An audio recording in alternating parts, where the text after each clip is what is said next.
Hi everyone, welcome to episode 3 of TDA Talks. I recently sat down with Mark and Jeanne Turner, a wonderful couple I met last year on our Odyssey cycle tour. We had a great conversation. One of the topics we covered is the importance of the staff that run our tours. So I hope you enjoy this episode. Thanks for listening.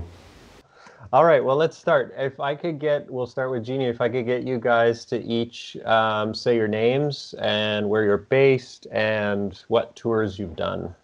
Okay. I'm Jeanne from Seattle in the US, and we've done the first half of Trans-Europa 2 years ago in 2017, and then 2018, and then the first half of the Odyssey in 2019. Great. Yes. And Mark from Seattle as well. And Jeanne laid out the story. We started in the Helsinki to Venice version. We did that part of Trans-Europa. It was spectacular. And then this last year, we did start the Odyssey and did Athens. And TDA was kind enough to let us kind of hop off in Trieste and then help us transfer and fly out of Venice again. Yeah. Great. A rookie. Great. Yes, we're rookies. Oh, I don't know about that. After your first tour, I don't think you can call yourself a rookie anymore.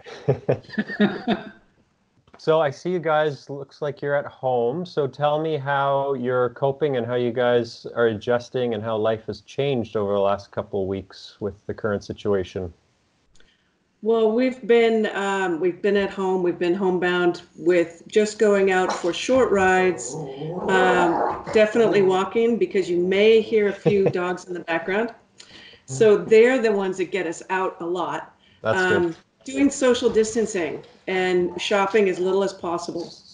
I think we're doing a lot of FaceTiming and Zoom with families, but that's difficult to see people and know you can't be with them. But then I'm also working. I'm working from home. The relocation services that I do for IOR Global is so many people are put on hold because people who come into the Seattle area from international locations and domestic locations, everybody has just slowed down or just said, look, we don't know when we're going to be able to come. So It's mostly touching base, keeping up with people, making sure that the ones who are here are taken care of. Everything is virtual, no face-to-face. I wanted to get each of you to share if you have a favorite memory from one of your TDA trips. We'll start with Jeanne again. Okay. I do. I've been thinking about all of the different wonderful memories, but one that really stood out for me was on a rest day in Bosnia. We had gone into Sarajevo, and our rest days are much needed, and we really wanted to explore Sarajevo on our day off, but we had to do laundry too. So we took our laundry to this little teeny laundromat, second floor of a little kind of shopping area, and just tucked way back in the corner. And in there was a young British woman. And we were just starting to chat with her and kind of get to know her a little bit. And she seemed she's very welcoming and really happy to see us and wanted to talk. So we were discussing what we were doing and what she was doing. And we said, so what brought you here? And she said, jewelry making. She said, this is the place where these amazing historical artisans do this kind of filigree. I think it's called filigree, with very intricate metalwork and designing brooches and buttons and rings and all these things. And then she invited us to just look behind the counter. It was her entire workshop. And it was just working on these miniature, gorgeous pieces. And so she was there in Sarajevo from somewhere outside of London, I think. But we just had a lovely conversation with her and got to know a little bit about the jewelry making that she had, just kind of was giving her life to. and what it was like living in Sarajevo. And she gave us some great advice when we were there. And in Sarajevo, she said, don't take these particular taxis. These taxis are okay. This color taxi, no. And then she gave us more information about the transit system. So we were more taking trains than taking taxis. So when we got on the train, she said, beware of the transit police.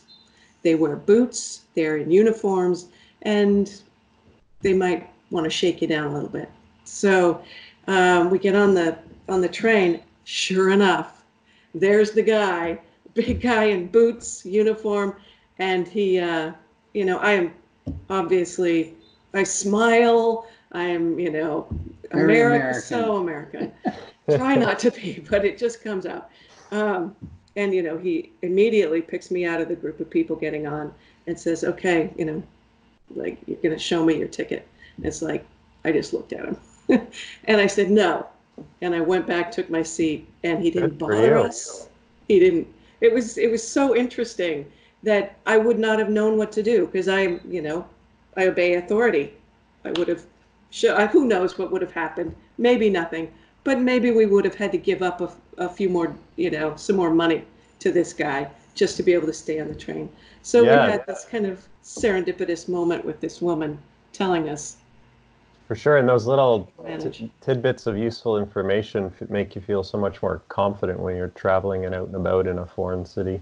Yeah. And it's just going back to the first part of your story, isn't it interesting that, and we've all, any of us who've traveled or cycle toured, that, doing the most mundane thing at home, doing your laundry, you'd never have this potential interaction with a jewelry maker in Bosnia who's from the UK. So it's just, that's what travel affords us, is all these opportunities, even through our mundane, chores that we have to do. Sometimes it gets us into these experiences that we have. So it's great.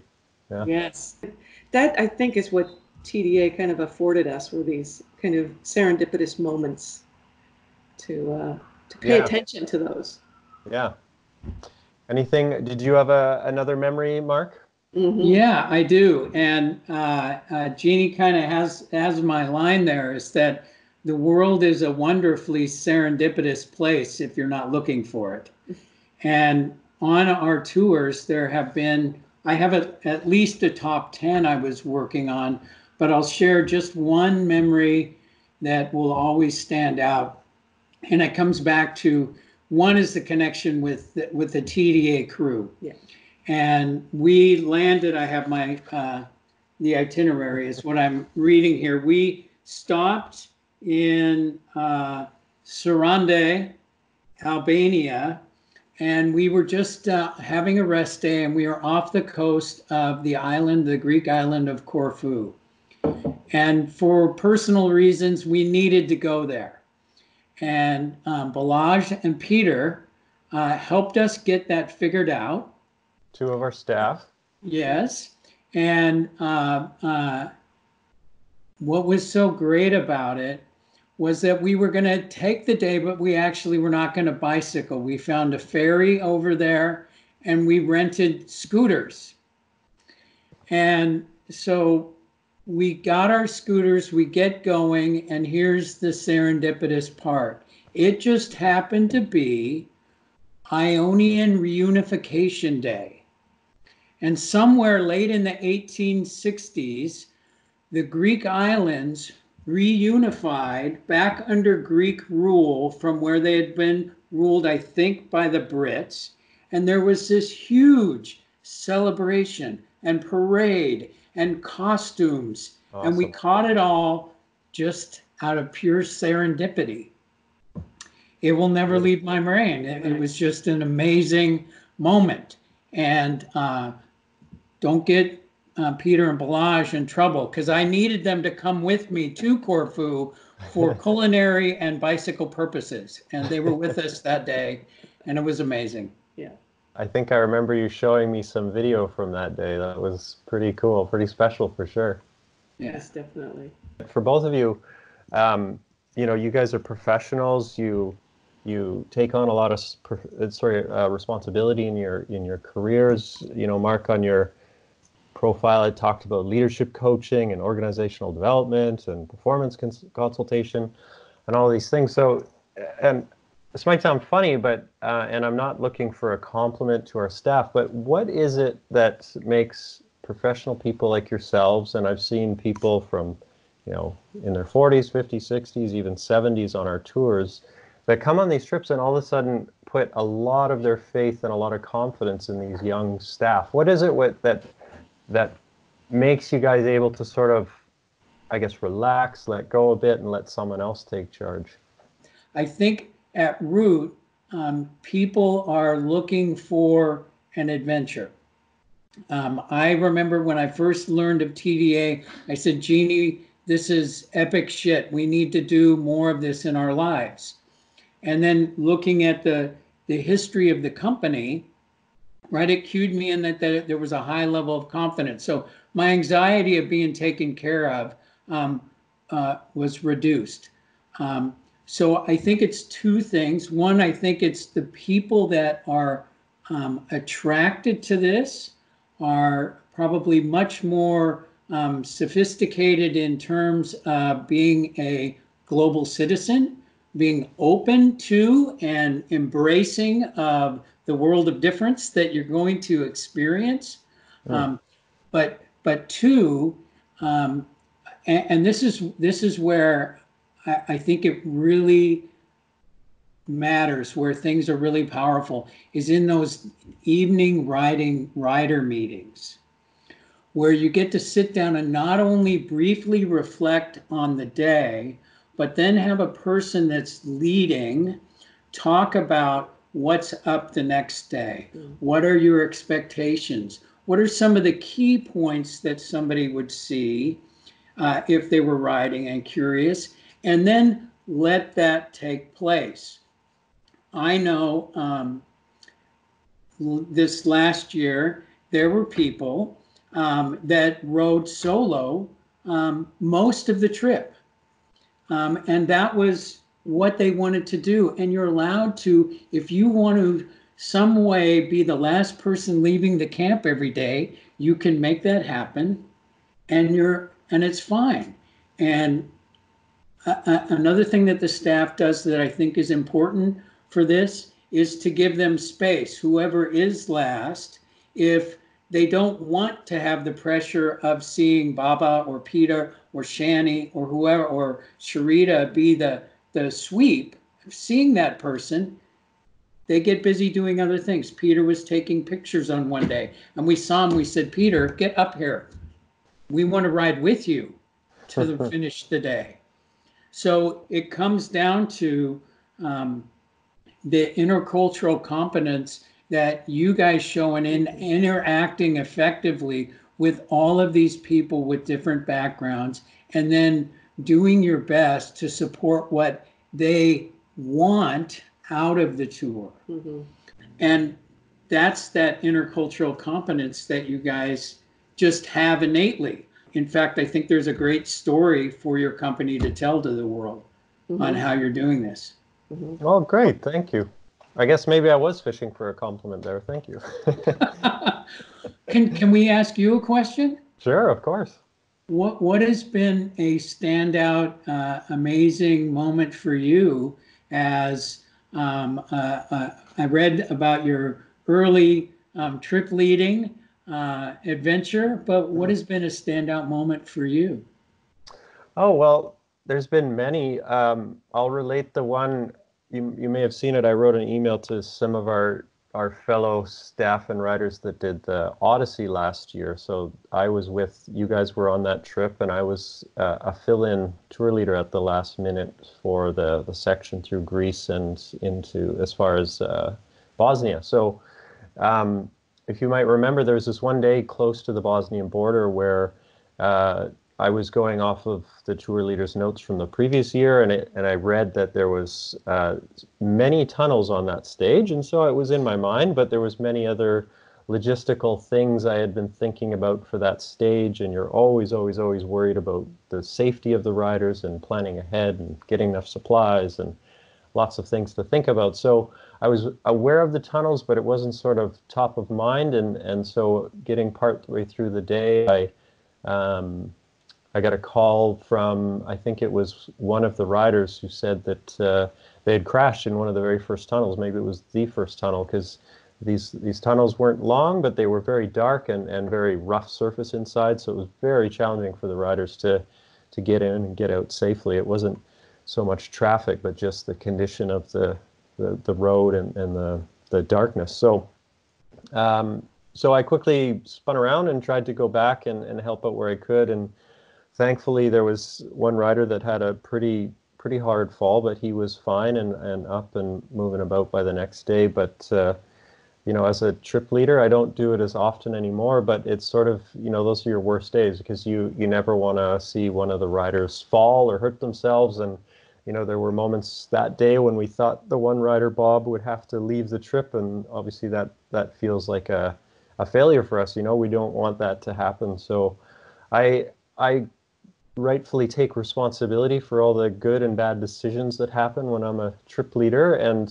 so I was doing our rider briefing that evening and trying to express my regret that, you know, things didn't go more smoothly. And I also expected that there'd be some frustration and people would be a bit upset. But what I was, you know, and they had a right to, but what I was just so pleased with was this was such a great group. They were so supportive of each other.